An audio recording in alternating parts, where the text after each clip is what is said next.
Hi everyone, it's Andrea from Movers and Bakers. Today I'm going to share with you how I make Bakewell Blondies. These are gorgeous, gooey, chewy blondies with all the flavour we love of cherry and almond. Let's get baking. To start with, we are going to melt down our butter and sugars together. You want your butter to be melted and you want your sugar to have dissolved into your butter. So I'm putting here, this is 150 grams of unsalted butter. I'm going to start heating that up, and with it I'm going to put two types of sugar, as I always do in my blondies. I have brown sugar, this is 200 grams of brown sugar, and 120 grams of caster sugar. So once your butter has melted, you want to cook it for a minute or two just so you can get your sugar mostly dissolved. And you'll have this beautiful golden coloured syrup. It's absolutely gorgeous. So I'm going to pop that into my mixing bowl. So once you have got this in your bowl, you need to leave it for a few minutes to chill out, just because if you add eggs into this, you're just going to end up with scrambled eggs, and that is no good. That's not going to make for very good blondies. So you need to leave this to cool down to about room temperature, which takes about 5 minutes or so. And then once you have done that, it is time to add in our eggs and our flavourings. So I have here a teaspoon of vanilla that is going in. And I also have, because we're making Bakewell flavour, I've got a teaspoon of almond extract. All right, and once that is mixed in, it is time to add our eggs. So I've got 2 eggs here. I'm going to add them in one at a time and mix them really well, if I can get no shell in. Mix them really well before I add the next one. And mixing them in one at a time just means that you're not going to get lumps and clumps of your butter-sugar mixture before you add the next egg in.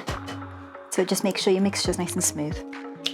While I'm mixing this together, now's a really good time to remind you to like this video and to share and subscribe if you haven't done so already. You know I love to hear from you guys.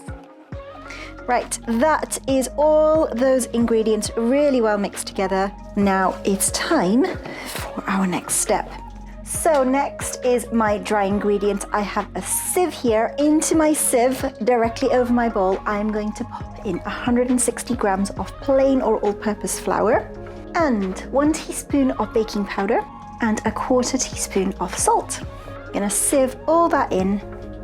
Now, if you've watched my other videos, you'll know that I like sieving my ingredients in just to make sure I've got everything as smooth as I can. It means it just mixes together much better.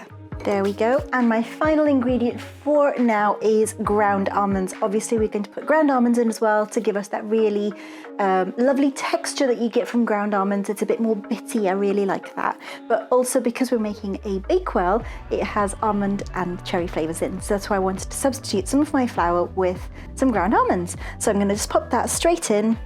So that was 90 grams of ground almonds. And we're just going to give all of that a gentle mix together. And that is my blondie mix come together. Now, if it's looking a little bit lumpy because of those ground almonds, don't worry, that is absolutely fine. My final ingredient in this mix is 100 grams of white chocolate chips. These are absolutely optional, but I think they add a really lovely additional flavour and texture boost.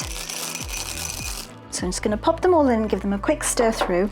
And that is my blondie mix done. Now, while I have been putting my blondie together, I of course lined my tin. I've prepared it and it is good to go for my blondie mix to go in. And I've also had my oven preheating. It's been preheating at 160 degrees or 320 Fahrenheit. And that is ready to go. As soon as my blondie mix is ready, it can go straight in my oven. So in my blondie mix goes into my prepared pan. And you just want to push it all the way into the corners of your pan, just to make sure your blondie mix is evenly spread out.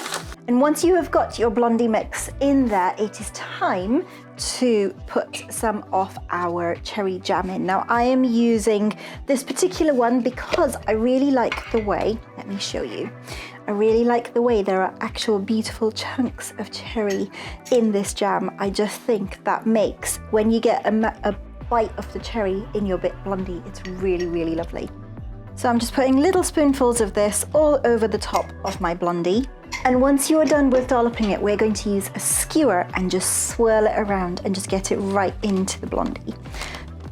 And once you have finished with your swirling, the final step in this is the topping. Now I have some flaked almonds here. This is 25 grams of flaked almonds, and I'm just going to pop them over the top of my blondie mixture.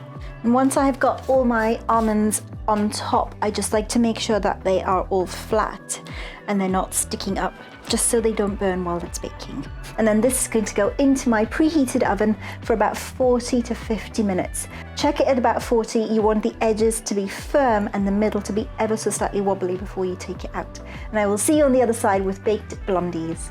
So my blondie is out of the oven. I left it in the tin to chill completely, and now it's ready to be cut up. So this is what it will look like. Don't be afraid, don't worry if the middle of your blondie has sunk a little bit. This is really common with both brownies and blondies, and that is absolutely fine. It's just because the middle isn't completely cooked all the way through and solid, it's still a little bit fudgy, so it's just compacted a little bit, that's all. Do not worry about it. So when I took it out, I gave my tin a little bit of a wobble, and I made sure that there wasn't wobble when I shook it at all, but I could feel that it was still soft inside. And then once it's cooled, it firms up and it's absolutely beautiful and fudgy. So now all that's left to do is to cut it up and to put a little drizzle over the top of it. So you want to make sure when you're cutting that you use a really, really sharp knife, and you want to clean your knife in between cuts as well. And that's just going to give you really lovely clean cuts for your blondie pieces. Right, and once you have cut, so I've cut my blondie into 16 pieces, 4 by 4. If you want smaller pieces, absolutely go ahead and cut them whatever size you want to. And I've got here in this bowl, it's just icing sugar and a bit of milk, just to make a little bit of a drizzle, a glaze. This is 50 grams of icing sugar and 2 teaspoons of milk. That's all this is, nothing more fancy. You can make it with water, you can use some vanilla in, whatever you want to do. So I've just mixed that up, and I'm just going to drizzle it over my blondies. So you want to make sure that your glaze, your drizzle, is not too runny. You still want it to be a little bit thick, and it will just set as you drizzle it over. And there you have it. That is it. That is done.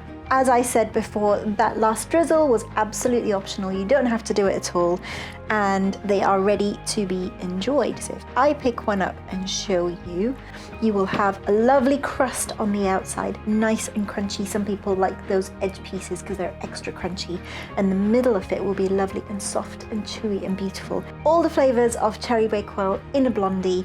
That's it, we are done. Hope you've enjoyed this video. As always, thanks for joining me today. I shall see you next time. Happy baking.